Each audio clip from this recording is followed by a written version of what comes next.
안녕하십니까. 민법을 잡아주는 남자 안영찬입니다. 자, 이번 영상은 유치권에 관한 판례를 정리할 거거든요. 유치권에 관한 판례도 중요합니다. 반드시 판례에서 문제가 나오니까요. 그렇지만 양은 많지는 않아요. 자, 하나씩 좀 보죠. 자, 유치권의 성립에 관한 판례인데 이거는 위에 있을 그림 밑에 내놓은 거고요. 자, 가본 판례입니다. 자, 이거는 뭐 다 아는 판례입니다. 자, 유치권이 성립되기 위해서는 목적물에 관하여 생긴 채권이어야 된다. 따라서 그 목적물을 수리한 필요비나 그 목적물을 개량한 유익비나 공사대금 채권에 대해서는 유치권 행사할 수가 있는 거죠. 따라서 신축공사란 수급비는 요 신축공사비에 대한 채권이 있으므로 유치권을 뭐 할 수 있어요? 행사를 할 수가 있다. 뭐 이런 얘기입니다. 그죠? 그 다음에 이 나본 판례는 대단히 중요합니다. 이것도 기억해 두시면 간단한데, 자, 이런 문제죠.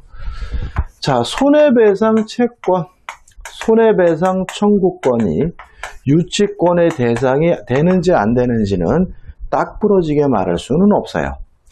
손해배상 채권을 발생시킨 원래의 채권을 기준으로 결정돼야 된다는 것이 우리 판례 입장이라는 거죠. 그래서 원래 채권이 만약에 유치권이면 그로 인한 손해배상 채권도 유치권이고요.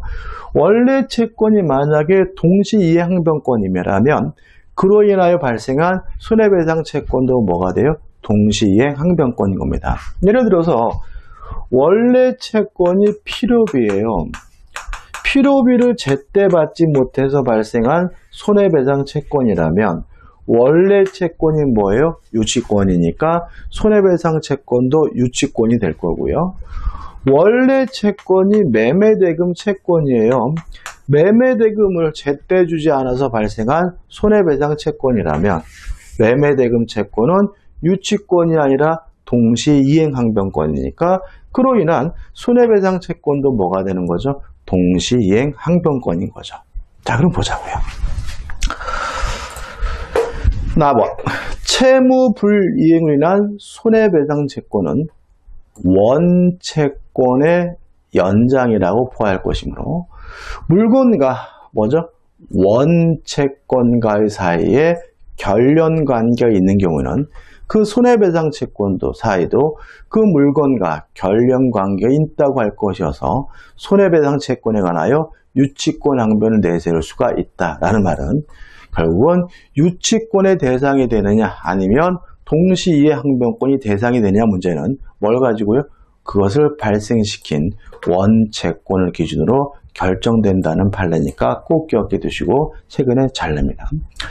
요 다본 판례도 참 시험에 잘 납니다. 자, 이게 어떤 문제냐면 꼭 점유하고 있는 동안에 채권이 발생해야 되는 것은 아니라는 거죠. 그래서 만약에 먼저 채권이 발생하고 나중에 점유를 취득하더라도 유치권이 성립하고요. 반대로 먼저 점유를 취득하고 나중에 채권이 발생하더라도 유치권은 성립되는 겁니다. 따라서 유치권자가 유치물을 점유하기 전에 발생한 채권이죠. 그러면 점유하기 전에 먼저요 채권이 발생했고 나중에 뭐죠? 점유를 취득하더라도 뭐가 돼요? 유치권이 성립된다는 얘기고 반대로 먼저 점유하고 있다가 나중에 채권을 취득하더라도 유치권이 뭐가 돼요? 성립된다는 의미니까 꼭 기억해 두시기 바랍니다. 그다음에 아본 판례도 참 잘 나오죠. 자, 이건 뭐냐면 자, 임차인의 필요비 유익비는 목적물에 관하여 생긴 채권이니까 유치권 행사가 가능해요. 근데 문제는 임대차 계약을 하면서 원상복구 특약을 했단 말이죠.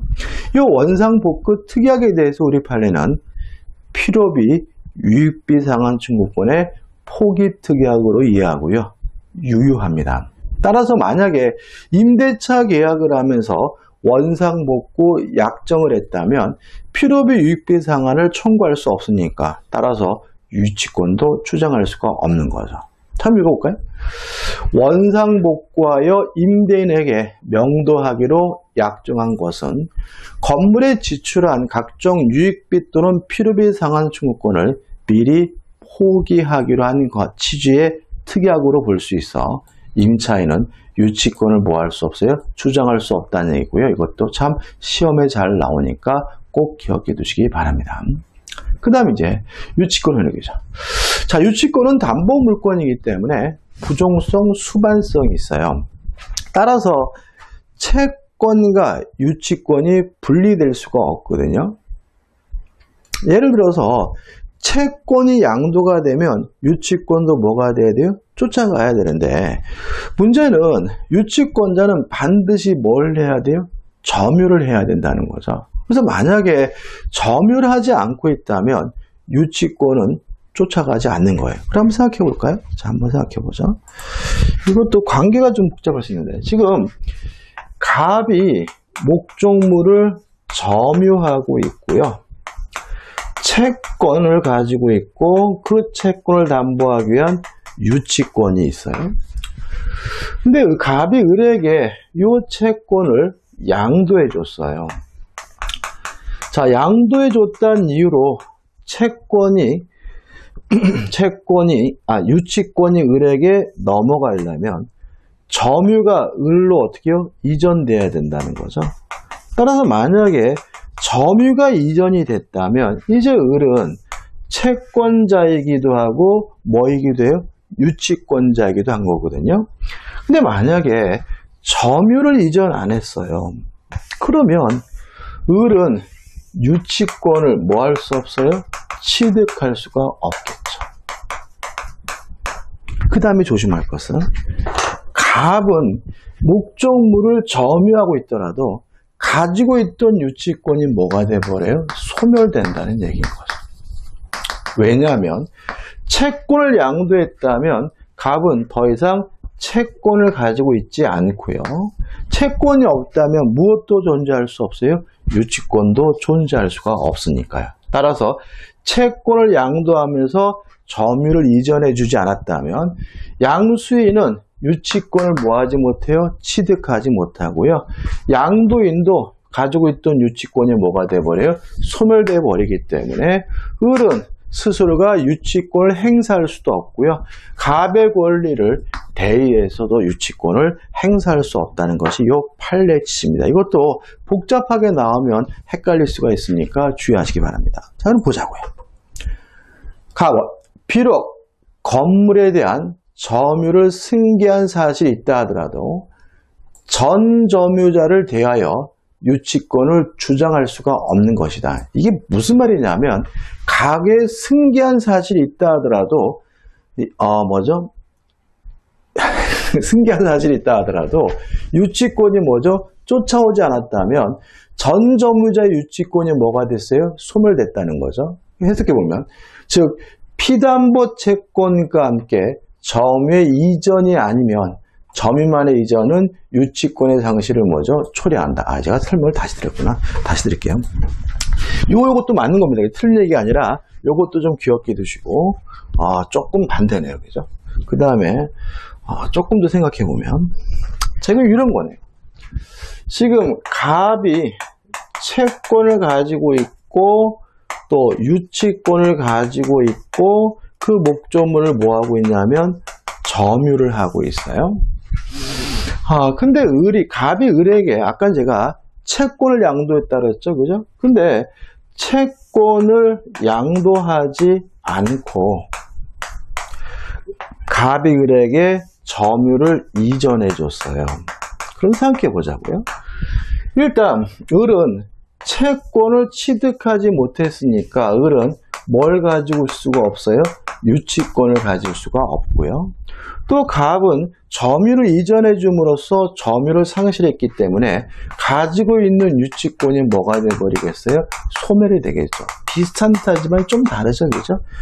따라서 을은 자신이 유치권자임을 주장할 수도 없고요. 갑의 유치권을 뭐 할 수도 없어요? 대의 행사할 수도 없습니다. 헷갈리시나요? 자, 다시 말하면 유치권은 부종성, 수반성이 있기 때문에 점유만 이전한다 그래서 채권이 이전되지 않고 점유만 이전된다 그래서 점유가 이전되면 유치권은 뭐 하게 돼요? 소멸돼 버리게 된다. 이게 요 판례의 기본 취지가 되는 거죠. 괜히 복잡하게 설명드렸나? 아무튼 결론만 좀 꼭 기억해 두시기 바랍니다. 그 다음에 이제 납원과 다납원입니다. 같이 좀 설명을 드릴게요. 자, 일단 유치권은 경매가 되더라도 소멸되지를 않아요. 이게 대원칙입니다. 그래서 별말 없으면 유치권은 경매가 되더라도 뭐 되지 않아요? 소멸되지 않는다라고 기억해 주시고, 다만 요건이 필요한데 아주 시험에 계속 나오고 있죠. 경매, 개시, 결정, 등기 전에 유치권이 뭐가 돼야 되냐면 성립이 돼야 돼요. 만약에 경매, 개시, 결정, 등기 후에 유치권이 성립이 됐다면 유치권을 가지고 경락인에게 뭐 할 수 없어요? 대항할 수가 없고요. 경매, 개시, 결정, 등기 전에 유치권이 성립이 돼야 경락인에게 유치권을 가지고 뭐 할 수 있어요? 대항할 수가 있는 거고요. 여기서 조심할 것은 대항할 수 있다는 말은 경락인에게 반환을 거부할 수가 있다는 얘기인 거죠. 다만 채무를 적극적으로 변제해달라고 청구할 수는 없다는 거 주의하시기 바랍니다. 왜냐하면 유치권의 가장 기본적인 효과는 뭐냐면 반환을 거부할 수 있는 거예요. 따라서 경락인에게 돈 안 주면 못 나겠다라고 소극적으로 반환을 거부할 수 있을 뿐이지 채무자가 아닌 경락인에게 직접 돈을 달라고 뭐 할 수는 없어요? 청구할 수는 없는 거죠. 자, 간단하게 정리해 볼게요. 자, 경매, 개시, 결정, 등기 후에 성립한 유치권을 가지고는 경락인에게 뭐 하지 못해요? 대항하지 못하고요. 경매, 개시, 결정, 등기 전에 성립한 유치권을 가지고는 경락인에게 뭐 할 수 있어요? 대항할 수가 있습니다. 다만 대항할 수 있다는 말은 경락인에게 반환을 거부할 수 있을 뿐이지 경락인에게 적극적으로 변제해달라고 뭐 할 수는 없어요? 청구할 수 없다는 취지니까 꼭 기억해 두시기 바랍니다. 자, 그럼 보자고요. 랍원입니다. 랍원 보도록해요. 부동산에 관한 경매, 개시, 결정, 등기가 되기 전에 유치권을 취득한 사람은 경매 절차의 매수인, 경락인에게 유치권을 대항할 수가 있으며 저당권 설정 후 취득한 유치권은 경매 절차에 의해서의 매각으로 소멸하지 않는다죠. 이 뒷부분도 설명드릴게요. 이것도 시험에 나옵니다. 자, 근데 이거 어떤 문제냐면 이 유치권보다 먼저 저당권이 설정됐다는 거죠. 저당권이 설정된 후에 유치권이 성립됐더라도 경매, 개시, 결정, 등기 전에 유치권이 성립됐다면 경락인에게 뭐 할 수 있어요? 대항할 수 있다는 얘기예요. 그러니까 원래 이런 얘기입니다. 자, 경매가 되면 순위와 상관없이 유치권은 뭐 되지 않는 거예요? 소멸되지 않는 거예요. 뭐 겨당권보다 늦든 빠르든 그건 뭐 할 필요 없어요? 고려할 필요가 없는 거죠. 다만 경매로 인해서 유치권이 소멸되지 않고 경락인에게 대항하려면 경매, 개시, 결정 등기 전까지 유치권이 뭐만 되면 돼요? 성립만 되면 되는 거죠. 그 다음에 납은 판례죠. 자, 요 내용이겠죠. 유치권자는 경락인에 대하여 그 피담보 채권의 변제가 있을 때까지 유치 목적물인 부동산에 인도를 거절할 수 있을 뿐이고 그 피담보 채권의 변제를 뭐 할 수는 없어요? 청구할 수는 없다는 것까지 꼭 기억해 두시기 바랍니다. 그 다음에 이제 마본 판례입니다. 이 마본 판례는 좀 기억 안 해두시면 틀릴 것 같아서 그런 건데, 자, 이런 문제입니다. 지금 임차인에게 예를 들어서 유치권이 있어요. 자, 이런 유치권이 있는 임차인이 원래의 목적대로 계속 그 목적물을 사용하고 수익할 수가 있느냐? 요 문제에 대해서 우리 판례는 가능하다는 입장이죠. 왜냐하면 임차인이 원래 목적대로 계속 사용 수익하는 것은 일종의 뭐죠? 보존 행위로 평가됩니다. 쉽게 말하면 집 비워두면 뭐죠? 망가진다는 거죠. 그래서 임차인이 원래 목적대로 계속 사용 수익하는 것은 보존 행위로서 가능하거든요. 이것도 시험에 참 날라오죠. 자, 근데 문제는 공사대금 채권자입니다. 물론 공사대금 채권자도 뭘 행사할 수 있어요? 그 공사대금에 대해서 유치권을 행사할 수가 있는데 이 공사대금 채권자도 원래 목적대로 사용 수익하는 것이 가능하다는 판례입니다. 물론 이것도 뭐로 이해합니까?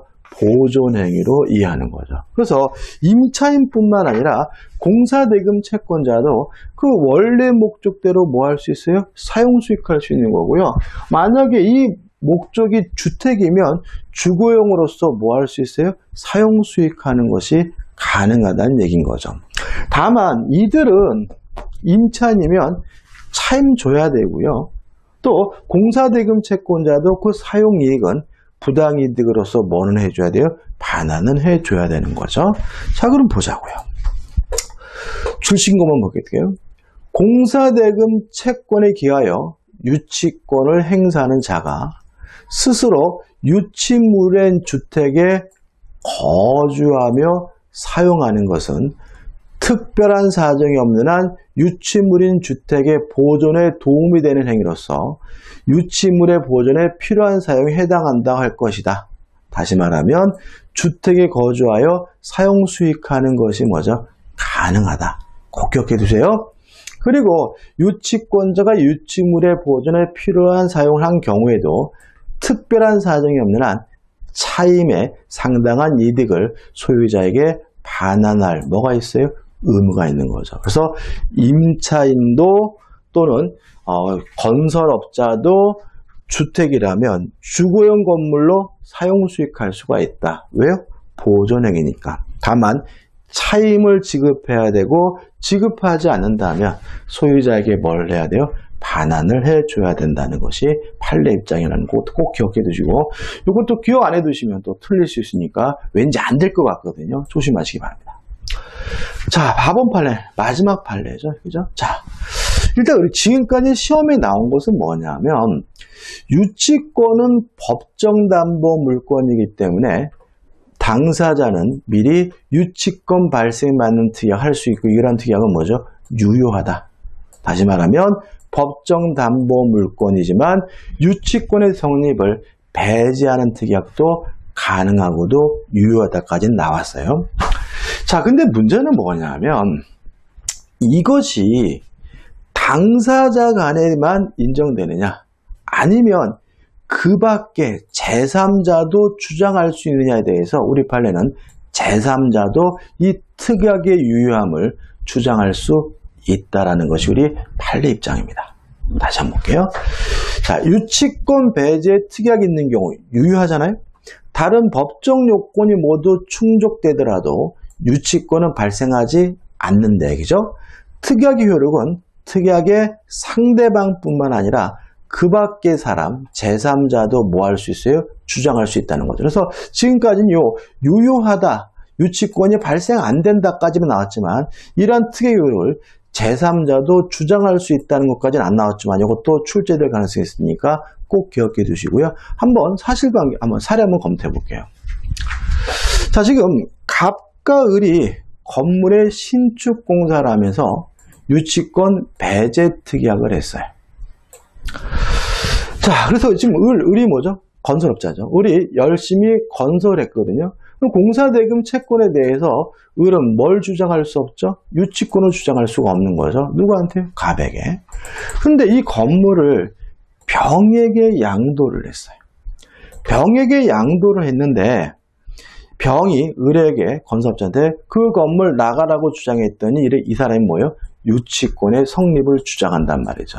이것에 대해서 갑뿐만 아니라 병도 유치권을 배제 특약의 유효함을 뭐 할 수 있어요? 주장할 수가 있다는 것이 판례 입장이니까 만약에 병이 갑과 을 간의 배제태교가 근거로 해가지고 너는 유치권을 주장할 수 없는 사람이다 라고 주장하게 되면 을은 병에게 유치권을 뭐 할 수 없어요? 주장할 수 없다는 것이 판례 입장입니다. 다시 말하면 이 배제특약은 유효한데 당사자뿐만 아니라 누구에 대해서도요? 제3자에게도 유효하기 때문에 제3자도 주장할 수 있다는 거 꼭 기억해 두시기 바랍니다. 자, 이번 영상 여기까지고요. 다음 영상에서 이제 우리가 어디로 갑니까?